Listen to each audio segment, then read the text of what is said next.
Fortune favours the brave. In India, accessing that fortune now means endless queues and the occasional scuffle. The country is in banking pandemonium, brought on by the government's snap decision to withdraw the 500 and 1,000 rupee notes from circulation last week. Those notes accounted for about 80% of hard currency in the country. People have 50 days to exchange old notes for new ones. Thank you. And for Prime Minister Narendra Modi, bringing that money into the banking system is a major way to stop tax evasion. Banks have to report anyone who deposits more than $3,700 to the authorities. But living costs money, and economies need transactions to thrive. Everyday activities like buying and selling food and filling up a petrol tank have become problematic because there aren't enough of the right notes to go round. चारों तरफ अफरा तफरी का माहौल बना हुआ है। तो ये मोदी जी का सर्जिकल स्ट्राइक, ये काला धन के ऊपर सर्जिकल स्ट्राइक नहीं है, ये बड़े बड़े काला बाजारी करने वालों पे सर्जिकल स्ट्राइक नहीं है, ये इस देश की आम जनता के जो उन्होंने बरसों में अपने घर के अंदर थोड़ा थोड़ा पैसा जमा करा के रखा।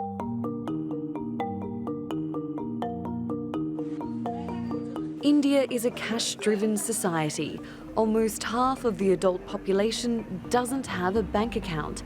The note swap is part of Narendra Modi's pledge to crack down on undeclared income known as black money. It's estimated 2 out of 10 transactions take place outside of official channels. In other words, they can't be tracked. Since last week's note swap, the government says $44 billion has already come into the banks, and authorities can now keep an eye on those funds.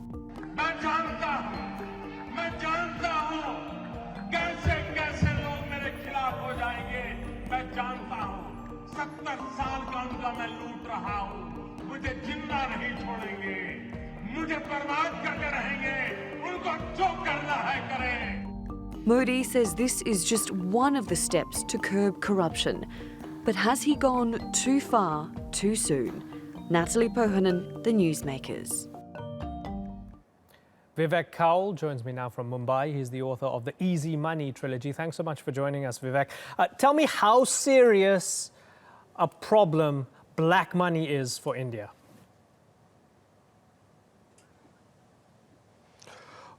Black money is a very serious problem in this country. And, estimates of the size of black money range from anywhere between 20% of the GDP to around 75% of the GDP.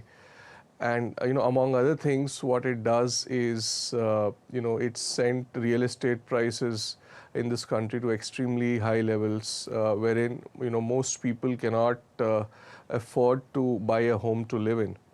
Over and above that, obviously, it leads to the government having to borrow more because, black money is essentially money on which no tax has been paid. So all these things tend to have a huge impact on the Indian economy. In addition to trying to tackle or target black money, Prime Minister Narendra Modi's government has said they want to tackle the financing of terrorism through the proceeds of fake Indian currency notes and use of such funds for subversive activities such as espionage, smuggling of arms, drugs and other contraband into India. It's hard not to think that that's a bit of an exaggeration. Is it an exaggeration?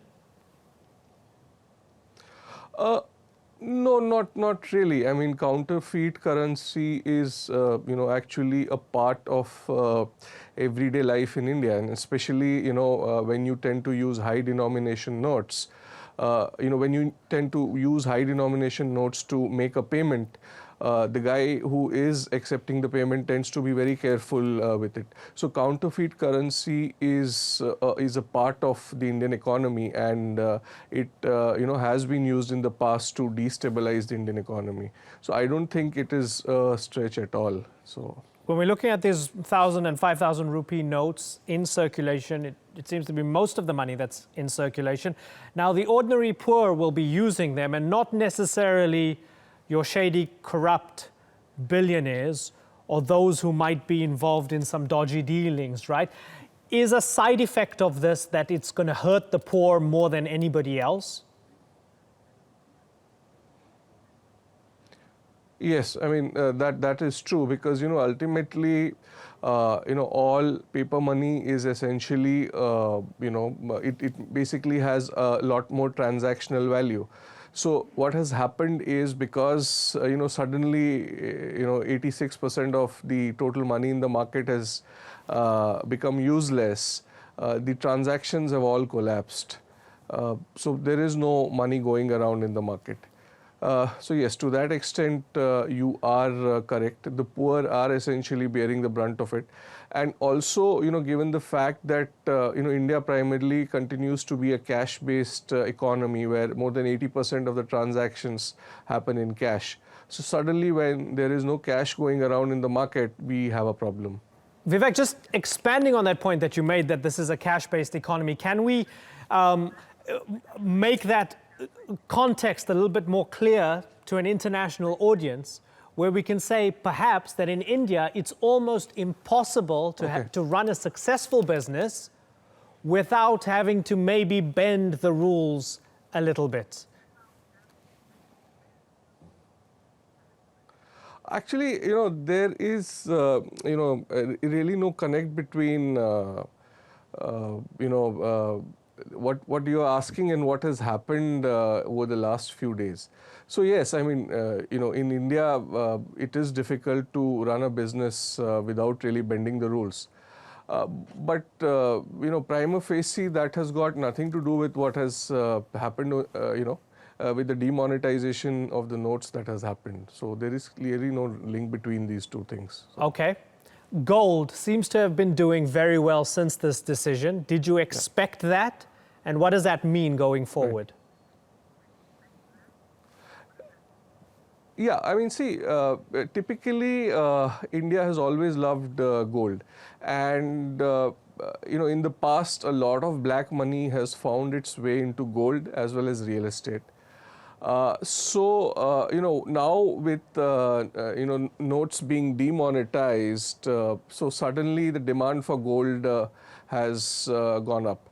So the parallel system, which works sort of very well in India, has taken on, and a lot of the demonetized notes have found their way into gold.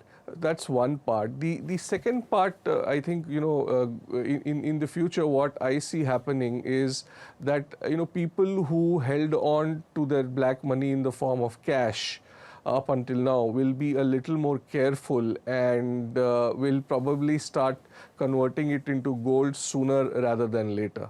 So the importance of gold in the eyes of the Indian consumer just went up. I mean, not that it wasn't there, but it sort of went up even more. Final question for you, Vivek. Economics and politics going hand in hand or hand in glove in many ways. Is this going to strengthen or weaken Prime Minister Modi? See, in the short term, it has definitely weakened him because, people have had to go through a lot of trouble. People have had to stand before ATM lines. A lot of people haven't had money to meet their daily expenditure. But over a slightly longer term, if he is able to, pull it off, if he is able to achieve what he started out, in the sense if he is able to hit, people who have black money and, sort of control the counterfeiting, it will strengthen him in the long term. I mean, at least that's what I think as of now. Vivek Kaul, appreciate you taking the time to talk to us. Thank you very much for joining us.